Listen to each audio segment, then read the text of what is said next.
تورات اللہ کی کتاب تھی یا نہیں تھی؟ اللہ نے اس کی حفاظت کا ذمہ کیوں نہیں لیا؟ اگر اللہ حفاظت کا ذمہ لیتا تو کوئی تحریف کر سکتا تھا اس میں؟ انجیل اللہ کی کتاب تھی کہ نہیں؟ اللہ نے اس کی حفاظت کا ذمہ کیوں نہیں لیا؟ اگر اللہ ذمہ لے لیتا تو کیا اس میں تحریف ممکن تھی؟ اور برا نہ مانے، اگر قرآن کی حفاظت کا ذمہ اللہ نہ لیتا تو کیا ہم بخش دیتے قرآن کو تحریف کے بغیر؟ کیا ہم تحریفیں نہ کرتے؟ ترجموں میں تحریفیں ہم نے کی ہیں، تفسیروں میں تحریفیں ہم نے کی ہیں.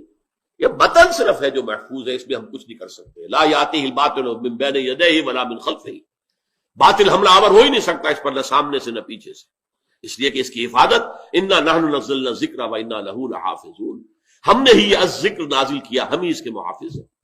اب اس پہ میں کہا کرتا ہوں، بڑا پیارا انداز ہے، سوچئے کہ تورات اور انجیل کو یہ حق پہنچتا ہے کہ اللہ تعالیٰ سے شکوہ کرے کہ اللہ ہم بھی تیری کتاب ہیں، قرآن بھی تیری کتاب، تو نے ہماری حفاظت کا ذمہ نہیں لیا، قرآن کی حفاظت کا ذمہ لیا، یہ ہمارے ساتھ سوتیلی بیٹیوں والا سلوک کیوں ہوا؟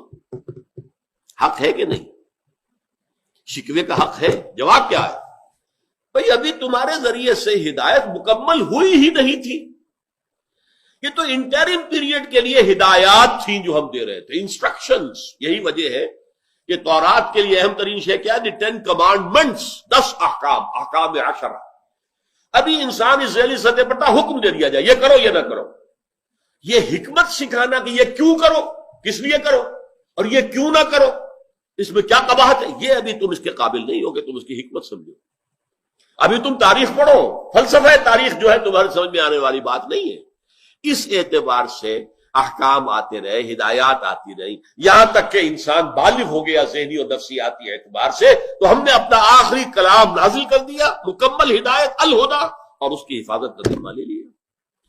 یہ بات میں نے ایک قادیانی نوجوان سے کہی تھی. میں نے اس سے پوچھا کہ دیکھو تم مانتے ہو کہ ہدایت قرآن میں کامل ہو گئی؟ کہنے لگے ہاں ہم مانتے ہیں. میں نے کہا نمبر 2 کیا تم یہ مانتے ہو کہ قرآن محفوظ ہے اپنی اصل شکل میں؟ ہاں بالکل مانتے. میں نے کہا پھر مجھے بتاؤ کہ وحی کی کھڑکی کھلی رکھنے کی ضرورت کیا ہے؟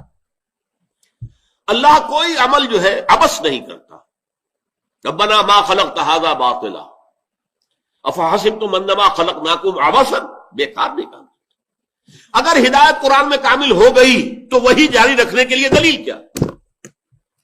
تو جیسے قرآن میں آتا ہے کہ حضرت ابراہیم کا نمرود سے جب مکالمہ ہوا اور حضرت ابراہیم نے ایسی بات کی جس کے بعد وہ لاجواب ہو گیا، تو الفاظ کیا؟ فبہت الذی کفر، تو وہ کافر جو ہے مبہوت ہو کر رہ گیا، ششدر حیران، اب جواب میں کیا دوں، میرے پاس جواب ہے ہی نہیں. وہی حال اس قادیانی کا ہوا. میں نے کہا یہ عقلی دلیل ہے. یا تو کہو کہ قرآن میں ہدایت کامل نہیں ہوئی تھی تو ٹھیک ہے، پھر ضرورت ہے کہ کھڑکی کھلی رہے، لینے والا حصہ جو ہے ابھی رہنا چاہیے، اور لینا ہے اور لینا ہے اور لینا ہے، اینٹینا جو ہے وہ موجود رہے اور وہاں سے کھڑکی کھلی رہے. یا یوں کہو کہ ہدایت کامل تو ہو گئی تھی، گم ہو گئی، چلی گئی، ختم ہو گئی، تحریف ہو گئی، اب ضرورت ہے کہ کوئی نبی آ کر اس کی دوبارہ جو ہے تجدید کرے. یہ بھی تم نہیں مانتے، مانتے ہو قرآن محفوظ ہے. تو پھر کوئی عقلی دلیل جو ہے اجرائے نبوت یا اجرائے وحی، یعنی وحی کے جاری رہنے یا نبوت کے جاری رہنے کی موجود نہیں.